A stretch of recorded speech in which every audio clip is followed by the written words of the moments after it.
Adilabad BJP నాయకులు కంది శ్రీనివాసరెడ్డి మంచి మనసుతో అట్టహాసంగా ప్రారంభించిన నిత్యాన్నదాన కార్యక్రమం నిర్విరామంగా కొనసాగుతుంది. నిత్యం వందలాదిగా తరలివస్తున్న వారి ఆకలి తీరుస్తూ కంది శ్రీనివాసరెడ్డి ప్రజాసేవా భవన్ అన్నపూర్ణగా విరాజులుతోంది. భోజనం చేసిన ప్రతి ఒక్కరూ సంతృప్తి వ్యక్తం చేస్తూ కేఎస్ఆర్కు నిండు ఆశీర్వచనాలు అందిస్తున్నారు. ఏ నాయకుడు ఇలా రోజు భోజనం పెట్టలేదని ఈ బృహత్తర కార్యక్రమానికి శ్రీకారం చుట్టిన కంది శ్రీనివాసరెడ్డి నిండు నూరేళ్లు చల్లగా ఉండాలని దీవెనలు అందిస్తున్నారు.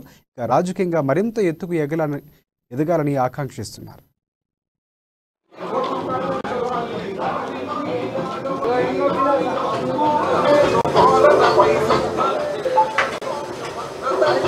ఇక్కడ మన కంది సీనన్న క్లబ్ ఆఫీస్కు నేను 4 నెలల నుంచి వస్తున్నా. ఇక్కడ అన్నదానం గరీబుల కడుపు నింపుతున్నాడు మధ్యాహ్నం పూట. ఇక్కడ ఎవరు ఇంతవరకు అయితే ఏ రాజకీయ నాయకుడు అయితే వేయాలి. మన కంది సీనన్నని నంబర్ 1 వచ్చిండు ఆదిలాబాద్ స్టేట్లో నంబర్ 1. బీజేపీ నుంచి కంది సీనన్నని గెలుస్తాడని నేను ఇంకోసారి అనుకుంటున్నా. ఎట్లా కంది శ్రీనివాసన్నని రావాలి ఆదిలాబాద్కి ఎమ్మెల్యే అయితేనే గరీబులకు సహాయపడతాడు.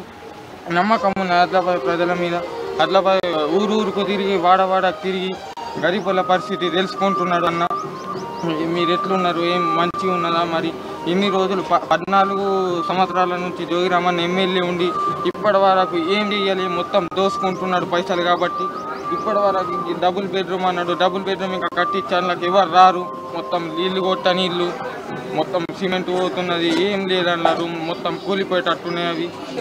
ఎందుకంటే ఇప్పటివరకు పెన్షన్లు కూడా ఇంతవరకు వికలాంగులకు ఏమో తెలిసిందంటే మొత్తానికి 3,000 రూపాయలు కేసీఆర్ ఇస్తున్నాడని తెలుసు. కానీ అందరూ మాత్రం 2,800 సెంట్రల్ గవర్నమెంట్ నుంచి వస్తున్నాయని తెలియదు. అందువల్ల ఇప్పుడు ఈయన కేసీఆర్ ఇచ్చేది ఓన్లీ 200 మాత్రమే. డబుల్ బెడ్రూమ్స్ కూడా ఇప్పటివరకు ఎవరికి లేవు. ఆయనకి వాళ్ళకు కూడా